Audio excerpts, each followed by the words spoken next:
mungkin zamannya kita tentu berbeda dengan tenaga kerja di zaman sekarang nih, market tenaga kerjanya. Betul.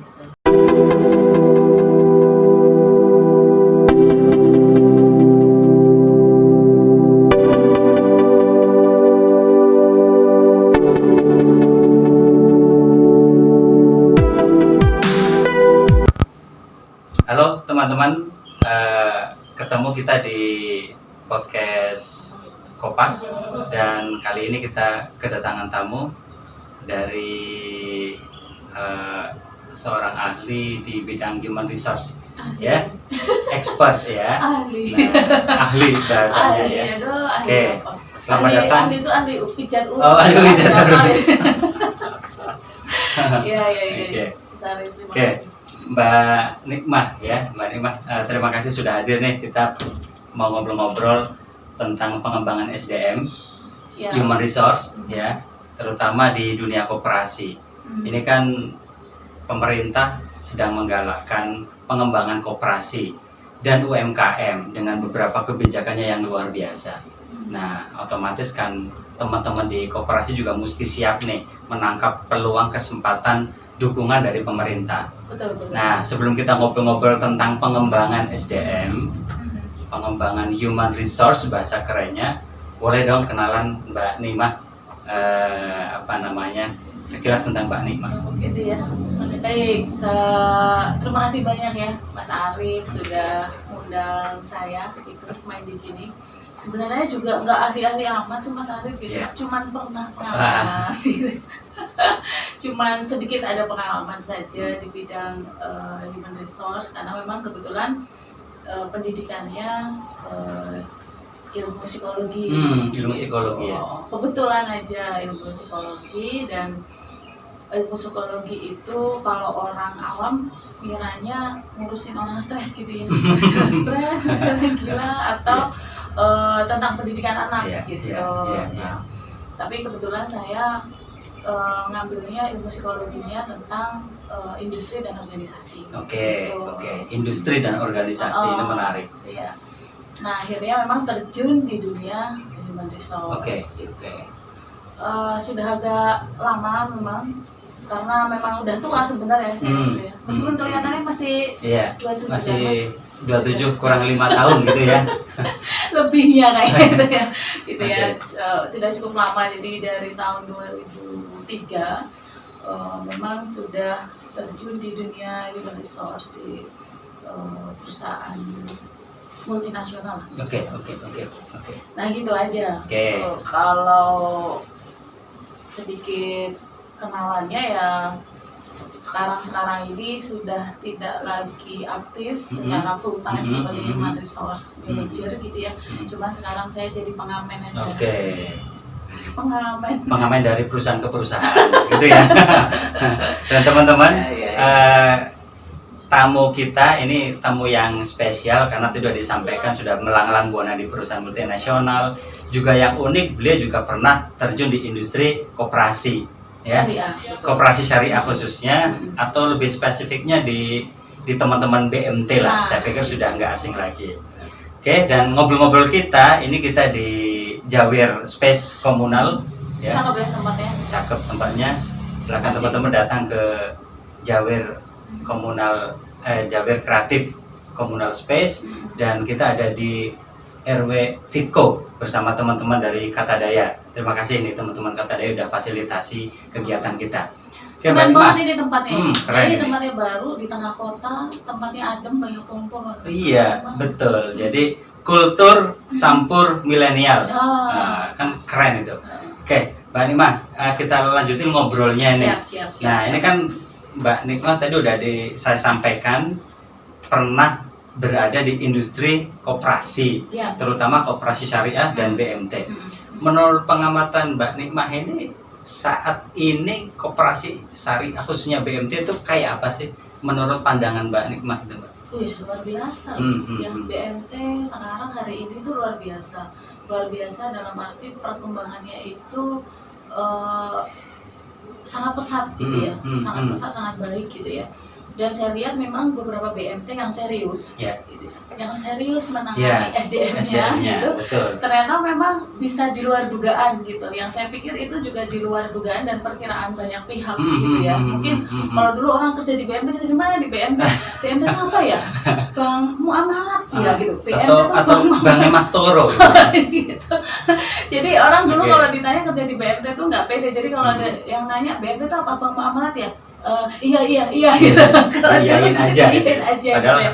Salah itu kan ya gitu ya. Padahal Baitul Mal Tampil itu. Tapi hari ini saya lihat sudah banyak orang-orang yang kerja di BMT, ditanya kerja di mana, BMT itu sudah bangga. Oh, gagah gitu ya. Alhamdulillah gitu. Gagah di BMT gitu ya. Di BMT gitu. Udah nggak malu gitu. Mereka juga sudah ngerti, masyarakat sudah ngerti kan BMT. Alhamdulillah. Banyak sekarang yang saya lihat BMT itu yang memang berkembang dengan pesat dan baik gitu ya. Meskipun juga ada beberapa BMT yang memang majunya tidak sepesat yang lain. Oke. Nah gitu, kalau yang saya lihat secara umum BMT sekarang memang luar biasa perkembangannya gitu ya.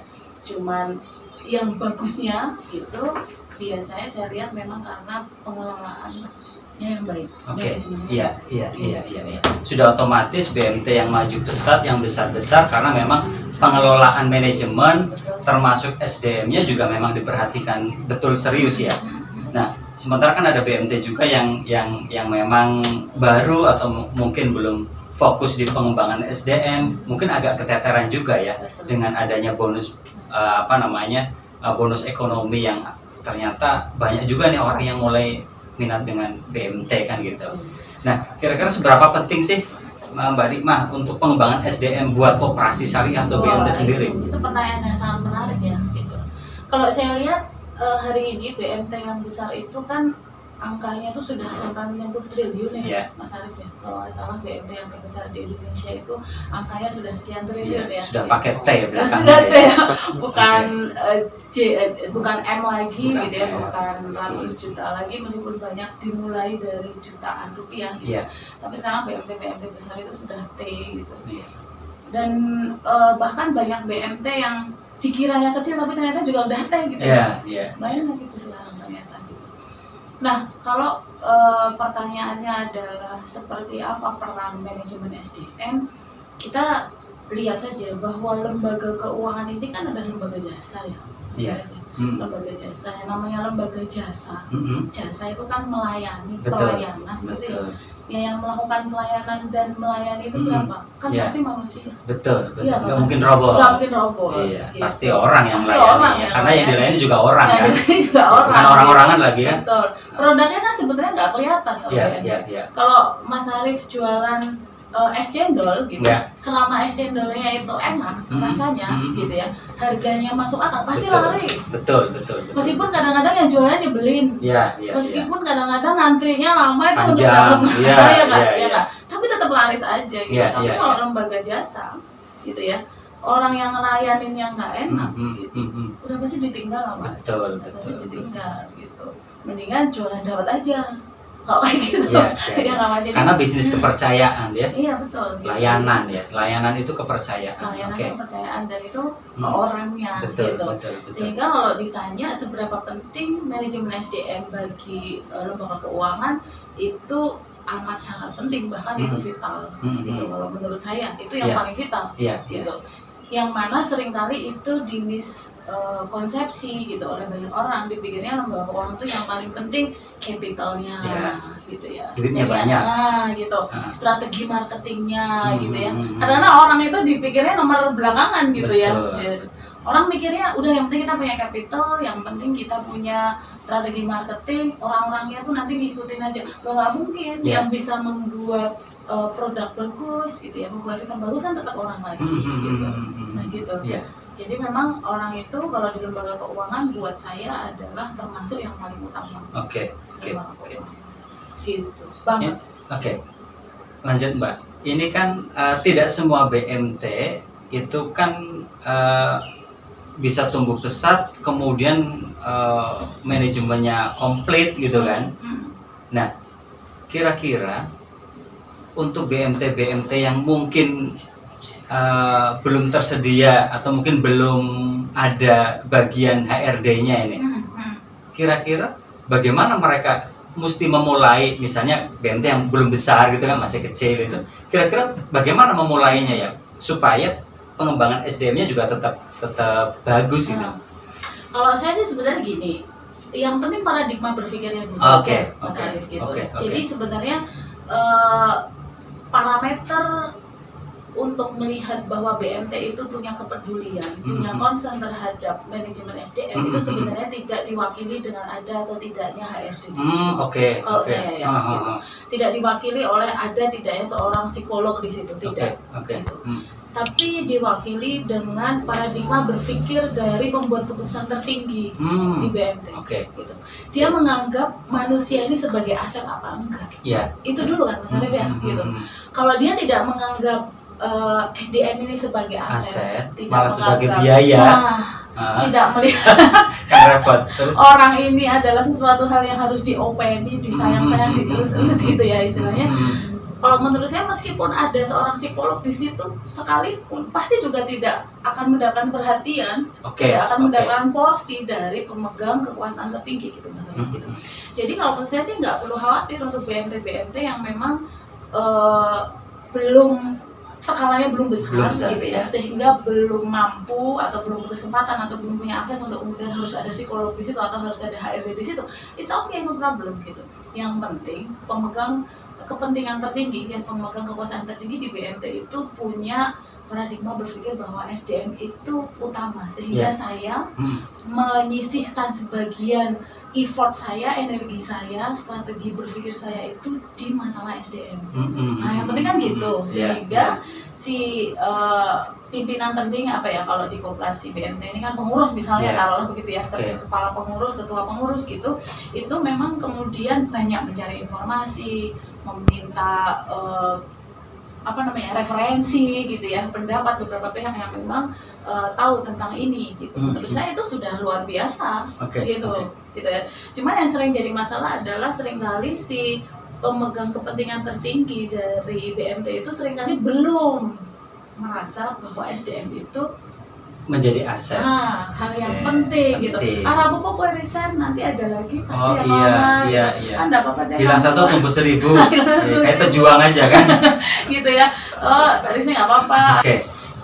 Lanjut ya Mbak Nikmah, nih pembicaranya makin menarik nih terkait dengan pengembangan SDM dan pentingnya SDM. Jadi yang saya catat tadi memang terutama yang mesti dirubah adalah mindset. Mindset stakeholder, pengurus, direktur, GM, manajer, apapun struktur organisasi itu memang harus berubah mindset bahwa SDM adalah aset.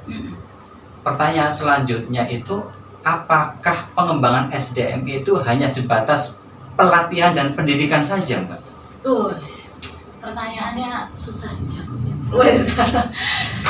Apakah pengembangan SDM itu hanya soal pelatihan untuk SDM saja? Pendidikan saja? Tentu tidak ya, Mas Arif ya. Kalau saya melihat ya, pengembangan SDM itu kalau saya melihatnya tidak hanya bagaimana sebuah organisasi itu menyusun apa itu Mas namanya Mas? Kurikulum, gitu ya. Jadi pengembangan SDM itu tidak hanya bagaimana sebuah organisasi itu menyusun kurikulum pendidikan untuk para karyawannya, orang-orang yang berada dalam organisasinya, tetapi lebih luas sebenarnya kalau orang tahu ya, gitu ya. Itu sebenarnya lebih luas, tapi memang orang awam itu berpikir bahwa pengembangan SDM itu mesti kaitannya kalau training, gitu pelatihan. Training dan pelatihan. Padahal sebenarnya enggak. Paradigmanya memang harus dibuat lebih luas. Sebenarnya pengembangan SDM itu adalah bagaimana kemudian membuat orang-orang di dalam organisasi kita itu menjadi optimal, gitu. Menjadi optimal seperti yang diinginkan oleh organisasi, sebenarnya itu gitu. Jadi berbicaranya itu tidak hanya trainingnya saja, tetapi sistem secara keseluruhan Mas Arif, gitu. Jadi kalau orang berpikirnya bahwa pengembangan SDM itu hanya kurikulum, training ABCDE gitu ya, dibuat rapi gitu ya. Tapi kalau sistem secara keseluruhannya itu tidak dirubah dan tidak diatur yang bisa memfasilitasi lingkungannya itu tidak memfasilitasi bagaimana kemudian orang berkembang, juga nggak akan berkembang Mas Arif. Makanya kan banyak orang yang nanya, kenapa nih saya itu sudah kirim SDM saya untuk ikut training banyak kan yang kayak pelatihan gitu sana, pelatihan sini mahal-mahal gitu kan. Balik-balik kok gitu-gitu aja ya? Kok nggak ada nambah-nambahnya ya? Iki sajane karyawan lagi piye toh gitu kan. Nah, karyawannya juga sama loh Mas. Gitu coba tanya karyawannya. Saya itu kan malu training kayak gini. Saya itu juga sudah tahu Bu, kalau dalam training suruhnya kayak gini, melakukan begini. Cuman kan di kantor nggak bisa kayak gitu melakukan. Kan nggak boleh melakukan begitu. Yang ini kan wewenangnya orang lain gitu. Oh ini udah ada yang ngatur lagi dan itu beda lagi. Harusnya Bu yang ikut training pimpinan tertinggi saja Bu gitu. Kadang-kadang gitu. Jadi sebenarnya sama-sama bingung gitu. Kenapa gitu? Karena memang memahami pengembangan SDM-nya sendiri menurut saya kurang komprehensif. Gitu, supaya kalau training itu nggak yoyo aja gitu. Jadi secara keseluruhan, jadi melihatnya harus dengan eagle eye, melihatnya dari atas. Lihat dari atas bagaimana kemudian membuat SDM saya optimal, gitu ya. Itu tidak hanya bagaimana dia paham product knowledge kan enggak, bagaimana dia handling customer kan nggak begitu. Betul. Itu kan gitu. Tapi bagaimana secara keseluruhan organisasinya Pak Mas gitu. Bagaimana sebenarnya di dalam organisasi itu memfasilitasi seorang customer service memang betul-betul bisa memberikan pelayanan yang maksimal kepada customernya. Dia sudah tahu sebenarnya bahwa handling customer itu urutannya ABCD. Kalaupun ada komplain begini nanti treatmentnya begini, ada komplain begini nanti pas training gitu. Tapi di internalnya tidak memungkinkan dia melakukan itu. Setiap ada apa, kalau saya mau langsung beri jawaban kepada customer, nanti saya disalahin, saya tanya dulu sama atasan. Iya betul. Saya tanya lagi sama atasan lagi. Kan customernya tetap kesel. Benar. Lama. Nanya lagi, nunggu lagi, jawabannya kapan lagi. Atasannya takut lagi, ngomong lagi nunggu rapat atasan lagi. Misalnya, itu hanya contoh sederhana saja gitu. Ini kan jadinya bingung. Loh yang salah ini siapa? Trainernya, gitu ya, karyawannya. Saya ngomong training gitu kan. Gitu. Jadi manajemen SDM secara keseluruhan, mengembangkan SDM secara keseluruhan itu tidak hanya berbicara kurikulum. Gitu ya. Bukan hanya soal pelatihannya. Enggak. Gitu. Sama sekali tidak. Karena ya itu ada, yoyo aja gitu. Kan sebenarnya sama kan dengan permasalahan yang dihadapi dengan dunia pendidikan toh. Betul. Ya kan? Udah kuliah, mata kuliahnya sajane kurang api apa itu kurikulum gitu kan. Tapi begitu masuk ke dunia dunia kerja gitu kan, tetap aja. Ilmunya yang dipakai berapa persen Mas Arif dulu? Dari ilmu kuliah gitu loh, kerja di BMT yang dipakai berapa persen? Kayaknya malah nggak dipakai. Jurusannya beda kayaknya. Jurusannya pertanian lah. Kerjanya apa itu? Kuliahnya ekonomi konvensional, bekerjanya di ekonomi syariah. Kan emang nggak ada bekal gitu. Nah gitulah, contohnya gitu. Jadi, apalagi yang memang dulu kuliahnya basisnya bukan bisnis atau ekonomi ya. Itu berarti jauh apa ya? Memang akhirnya tidak punya bekal ya akhirnya. Sebenarnya tadi hal yang berbeda saja sih Mas. Saya Secara cuma membuat analogi aja. Membuat analogi aja bahwa ketika memang kemudian kebutuhan pengembangan itu hanya diartikan dengan membuat kurikulum, itu pasti nggak akan bisa mencapai goal yang diinginkan dalam organisasi itu. Karena pada prinsipnya organisasi itu pengen supaya ada pengembangan SDM. Sebenarnya output terakhirnya itu apa sih? Apa? Organisasi pengen SDM-nya berkembang tuh supaya apa? Kan supaya ada produktivitas yang naik. Betul. Komplain nurun, gitu. Ya enggak? Jadi memang nggak akan selesai hanya dengan kurikulum. Gitu. Iya. Tidak akan selesai hanya dengan menyiapkan kurikulum saja. Kurikulum training nggak akan selesai. Mas Arif mau bikin kurikulum sebagus apapun, mau dibikin karyawan sebelum jadi karyawan itu harus training dulu 12 bulan gitu ya. Kan ada tuh ya BMT yang panjang trainingnya, bahkan ada yang sampai harus menginap gitu ya. Tapi kalau itu belum dikaitkan gitu dengan sebenarnya goal akhirnya dari pengembangannya SDM itu apa, itu kan nggak akan ketemu. Karena orang melihatnya itu masih dipotong gitu Mas Arif. Dipotong bahwa saya pengen SDM saya tuh berkembang. Tapi berkembangnya itu seperti apa, sejauh mana, dan kemudian efek kepada organisasinya itu apa, ngukurnya kan susah. Betul. Ya. Lanjut ya Mbak Nimah nih, Ya. makin menarik ini, pembicaranya makin hangat dan makin panas, makin sibuk nih kayaknya. Aslinya Mungkin mereka aslinya yang harus didinginkan lagi yang begitu seperti nggak ngeh, yang baru ngeh dengan HRD kok makin sumuk gitu ya. Ya Bang. Oke Mbak Nimah, melanjutkan pembicaraan tadi soal SDM itu, HRD itu bukan hanya soal mengirim pelatihan, membuat kurikulum dan memberi knowledge kepada karyawannya. Nah, akhirnya kan supaya kita memandangnya dengan tepat dan benar, kita harus tahu ruang lingkupnya HRD ini. Nah, sebetulnya seberapa luas dan apa saja sih ruang lingkup HRD itu, Mbak? Nah, jadi sebenarnya dalam keilmuan manajemen SDM sendiri itu tuh juga berevolusi, Ya. berevolusi. Dimana kalau dulu gitu ya, yang namanya ruang lingkup dari manajemen SDM itu memang hanya sebatas administratif, Ya. Mas Ari, gitu. Absen, Oke, betul. gitu kan ya. Kehadiran. Siapa yang telat, siapa Ya. yang nggak datang, gitu. Siapa yang cuti, siapa yang sakit, hitung gaji, Betul. kontrak kerja. Nah, kemudian mulai tambah ada training-training. Tapi training-trainingnya juga sifatnya yang dasar-dasar ya, yang umum gitu. Yeah. Biasanya yang terkait dengan product knowledge aja, atau yang terkait dengan apa sih, company profile Yeah. saja, gitu saja ya. Nah seperti itu. Nah kemudian kan si manajemen SDM ini kan juga berkembang, Yeah. gitu ya. Oh ternyata kalau hanya ngurusin di sini saja, ternyata impact-nya itu tidak terlalu besar kepada organisasi, gitu. Betul. Dan berkembang terus, di mana akhirnya memang manajemen SDM yang mutakhir, yang terbaru itu adalah manajemen SDM yang menjadi bisnis partner. Oke. Kata kuncinya di situ. HRD menjadi bisnis partner, bisnis partner. Oke. Dari Menarik. sebuah Organisasi. Oke, Mbak Nimah, kita lanjutin ya.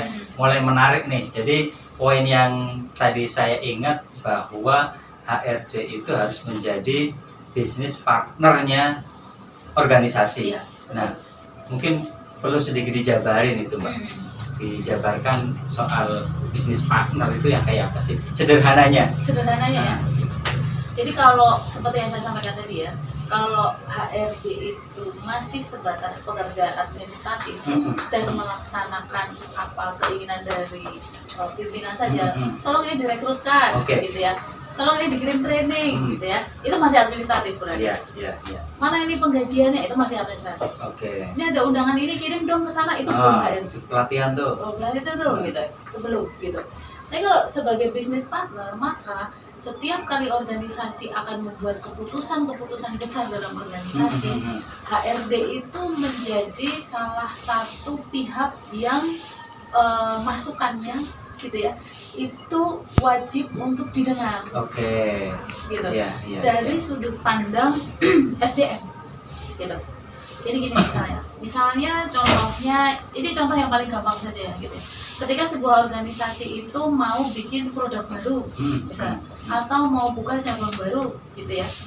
Kalau HRD itu masih administratif, ya dia nggak tahu, dia nggak ikut dalam pembuatan keputusan, gitu aja ya. Nggak dilibatkan. Ya dilibatkan, gitu ya. Tiba-tiba HRD diberitahu bahwa kita mau buka cabang besok. Kamu rekrutmen. Oke. Kamu rekrutmen untuk menyediakan orang-orang yang akan duduk di kantor baru. Udah itu saja. Itu masih administrasi. Belum sebagai bisnis partner. Iya, karena tidak dilibatkan. Tidak dilibatkan. Oke. Kalau HRD itu sebagai bisnis partner, maka HRD itu akan ditanya, ini gimana nih? Kira-kira kita sudah siap belum buka cabang baru? Kita siap nggak kalau bikin produk baru? Gitu. Sampai produk ya? Iya. Oke. Karena kan bikin produk baru, bikin sistem baru itu terkait orang-orangnya. Oke. Ya, kan betul. Selaku pelakunya. Pelakunya gitu. Karena kan nggak mungkin kalau sekarang kalau pembuat keputusan dalam organisasi itu hanya aku mau bikin cabang lagi, aku mau bikin kantor cabang baru, aku mau bikin produk baru tanpa melibatkan SDM-nya, gitu. Ya dia hanya akan buka-buka cabang aja, tapi nanti runningnya kayak apa nggak tahu. Kan kita sering ketemu yang begitu ya. Cabangnya ada, tapi ternyata nggak berkembang.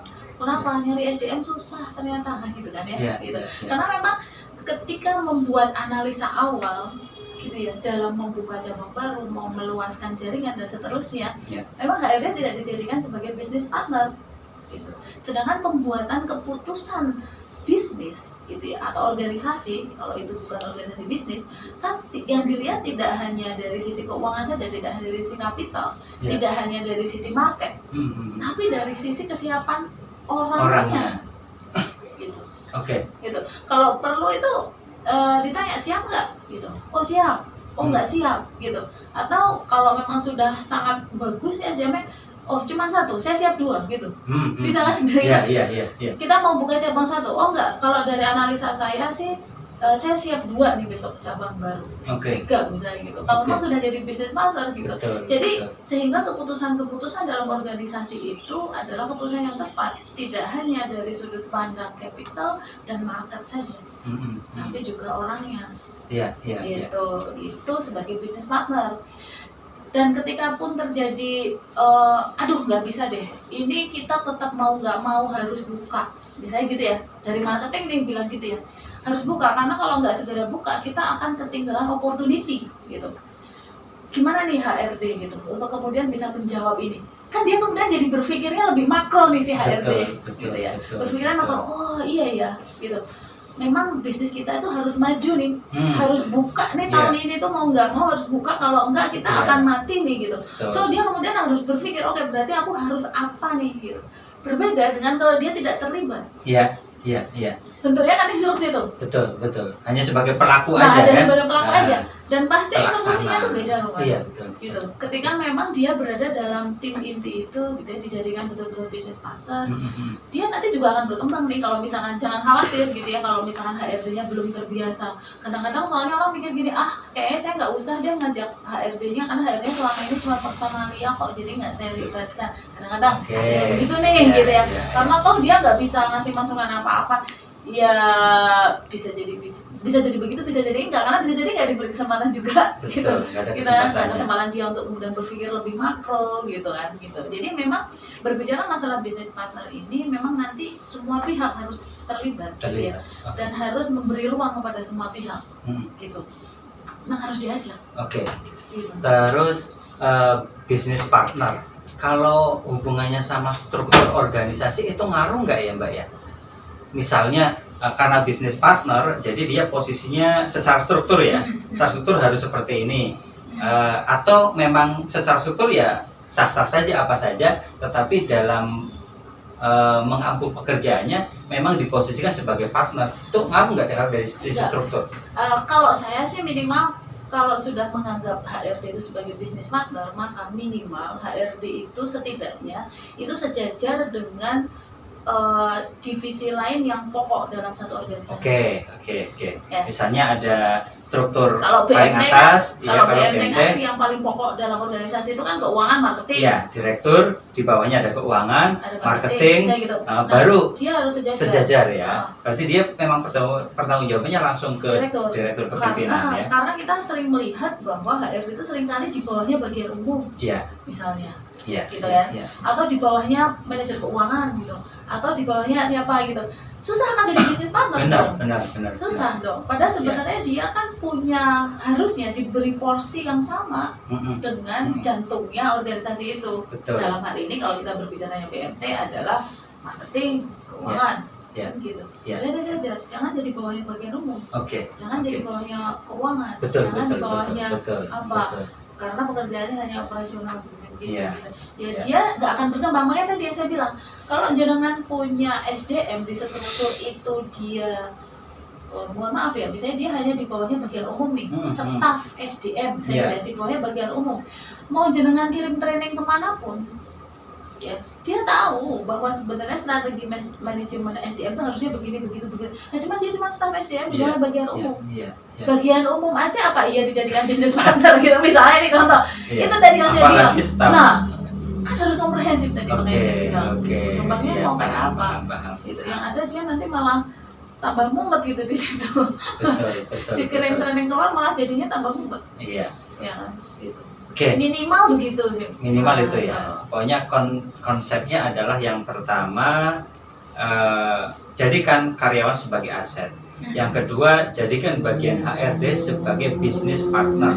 Itu clue yang harus tancapkan ke Paradigma para berpikir. pimpinan paradigma Iya. berpikir, para pimpinan koperasi atau bisnis apapun Iya. lah ya. Oke, Mbak Nima, zaman terus berubah nih. Orang memiliki perilaku masing-masing dari satu zaman ke zaman yang lain itu berbeda. Nah, mungkin zamannya kita tentu berbeda dengan tenaga kerja di zaman sekarang nih, market iya. tenaga kerjanya. Betul, betul. Menurut penglihatan Mbak Nikmah, tenaga kerja saat ini nih, era milenial ini kayak apa sih, Mbak Nikmah? Jadi seru ya kalau ngomong milenial ya, kan di mana-mana orang bahas itu. Iya, meskipun kita bukan milenial. Jadi kita ngomongin Kita orang kan. Kita kolonial masalahnya. Iya. Tapi Ngomongin ngaku-ngaku orang. milenial. Iya. Gitu. Gayanya aja Gayanya milenial. milenial. Oke. Padahal kolonial. Betul. Memang ada beberapa karakteristik yang berbeda gitu ya antara teman-teman milenial ini ya anak-anak Oke. sekarang itu dengan orang-orang yang generasi sebelumnya. Betul. Gitu ya. Generasi X, gitu ya. Apalagi generasi baby boomer. Masa iya. generasi Pra baby boomer kayaknya malah. nah gitu. Memang ada sedikit yang berbeda karakteristiknya gitu. Tapi sebenarnya pada prinsipnya SDM itu tuh sama. Oh, dari Pada generasi ke prinsipnya, generasi pada pada prinsipnya. prinsipnya sama. Itu pada Oke. prinsip itu sebenarnya sama. Oke. Antara hak dan kewajibannya sama. Yes. Cuman masalahnya adalah teman-teman milenial itu lebih vokal, lebih berani ngomong aja. Oke. Bedanya di situ aja sebenarnya. Iya, Dia iya, lebih merasa punya pilihan gitu ya. Wah ya sudah lah, kalau saya ngomong begini-begini kok ternyata ditanggepinya pakai gaya kolonial. Iya, nggak ngepas. Nggak ngepas. Iya. Mereka lebih berani untuk bicara dan lebih berani untuk mengambil keputusan. Oh ya udah deh aku berani nggak. Independen dia. Lebih independen seperti itu. Gitu ya. Sebenarnya di beberapa materi yang saya sampaikan di beberapa kelas saya sih, saya menyampaikan sih beberapa karakteristik milenial yang berdasarkan riset Indonesia Millennial Report itu ya, gitu ya. Memang ada sih beberapa hal yang spesifik, tapi kalau saya melihat secara umum saja ini sama gitu. Ya. Antara bagaimana kemudian melakukan karyawan yang seharusnya gitu ya, hak dan kewajiban itu sebenarnya sama gitu. Sebenarnya sama.